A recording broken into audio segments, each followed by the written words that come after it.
की बात है। एक जतनपुर नाम के गांव में बागेश्वर नाम का गरीब किसान रहता था। उनके घर में उनकी पत्नी कोमल और उनके 16 साल का लड़का एक साथ रहते थे।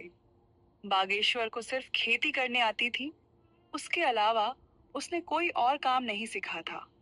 सही समय पर बारिश न होने की वजह से उसके खेत में फसल ही नहीं होते थे, जिसके कारण परिवार चलाना बहुत कठिन हो रहा था। एक दिन सुनिए जी, आज तो घर में बिल्कुल भी कुछ राशन नहीं है। मुझे तो कुछ समझ नहीं आ रहा कि अब मैं क्या करूं। अरे कोमल, तुम चिंता मत करो, मैं कुछ करता हूँ। बस इतना कह के बागेश्वर घर से चला जाता है। रास्ते में हे राम, ये कैसा समय आ गया है प्रभु। मेरे घर में राशन का एक दाना तक नहीं है। चलो, मैं और मेरी कोमल तो भूखे पेट रह लेंगे, लेकिन मेरे बेटे का क्या। मैंने तो केवल खेत में मेहनत करना सीखा है, लेकिन उसमें भी बारिश सही समय पे ना होने की वजह से खेत में फसल नहीं हुई। अब मेरे पास जमींदार से उधारी पैसे लेने के अलावा कोई दूसरा रास्ता नहीं है। बागेश्वर अपने गांव के जमींदार के पास जाता है।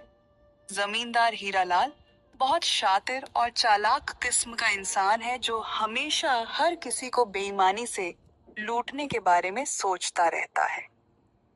अरे आवा आवा बाघेश्वर भैया, और बताओ कैसे आना हुआ है। क्या बताऊं जमींदार जी, बहुत खराब समय से गुजर रहा हूं। देखिए ना, अब बारिश समय से ना होने पर खेत की सारी फसलें बर्बाद हो चुकी हैं। घर में अनाज का एक दाना भी नहीं है, इसलिए आपसे कुछ पैसे उधार लेने आया हूं।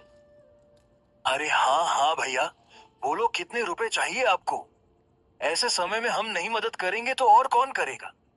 बोलो बोलो कितने दे दूं। आपका बहुत बहुत धन्यवाद जमींदार जी, लेकिन मैं ज्यादा पैसा उधार नहीं लेना चाहता, इसलिए आप ऐसा करें कि 1,500 रुपये दे दीजिए। अरे भैया, ये कैसन बात कर रहे हो। भला 10 से 12 हजार रुपए तो लो। क्या पता आगे चल के कब बरसात होगी और कब समय बदले। जमींदार मन में सोचने लगता है। अरे ससुरा, तुम लोग इतना कम कम पैसा लोगे तो मैं कैसे कमाऊंगा।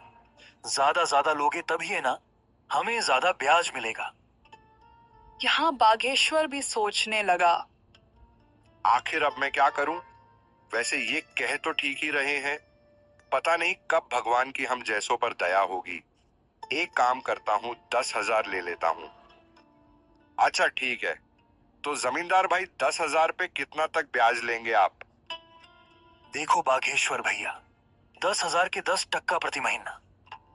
लेकिन आप तो अपने ही आदमी हैं, आपस में क्या धंधा करें।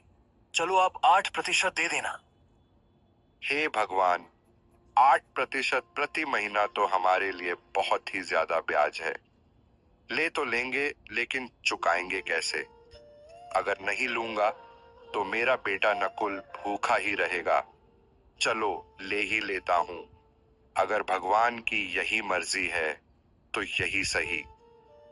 अरे बाघेश्वर भैया, का हुआ क्या सोच रहे हैं। ब्याज के बारे में तो नहीं सोच रहे हैं। हाँ जमींदार भाई, इतना ब्याज कैसे। अरे कोनो चिंता की बात नहीं है। देखिए आप तो अपने हैं, आराम से चुकाइएगा। कहिए क्या कहते हैं। अच्छा ठीक है, दे दीजिए। बागेश्वर उस जमींदार से 10,000 रुपए उधार लेके चला जाता है। चलो, अब जल्दी जल्दी बाजार से राशन और नकुल के लिए कुछ खाने को ले लेता हूँ। आज मेरा बेटा तो खुश हो जाएगा। बागेश्वर जल्दी जल्दी बाजार से सामान लेके घर के लिए वापस हो जाता है। घर पहुंचते ही कोमल बागेश्वर के हाथ में सामान देखकर खुश हो जाती है और कहती है। हाँ जी, ये सामान पैसे कहाँ से मिले जी। देखो कोमल, मुझे पता है तुम मुझ पर गुस्सा करोगी, लेकिन मेरे पास और कोई चारा भी नहीं था। मैं समझ गई जी, आपने किसी से उधारी पैसे लिए होंगे। पर कोई बात नहीं, मैं भी वही सोच रही थी। लेकिन ऐसे समय में गांव में किसी के पास देने के लिए पैसे नहीं हैं। तो क्या आप जमींदार से उधारी पैसे लेके आए हो। हाँ कोमल, लेकिन तुम चिंता मत करना, भगवान के घर देर है अंधेर नहीं। अभी इस वक्त मेरे बेटे से बढ़ के और कुछ नहीं है।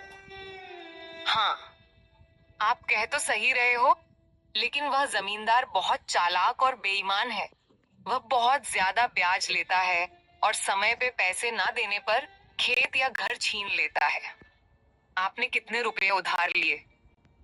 मैंने तो 1,500 ही मांगे थे, पर उसने कम से कम 10,000 या उससे ऊपर लेने बोला, इसलिए मैंने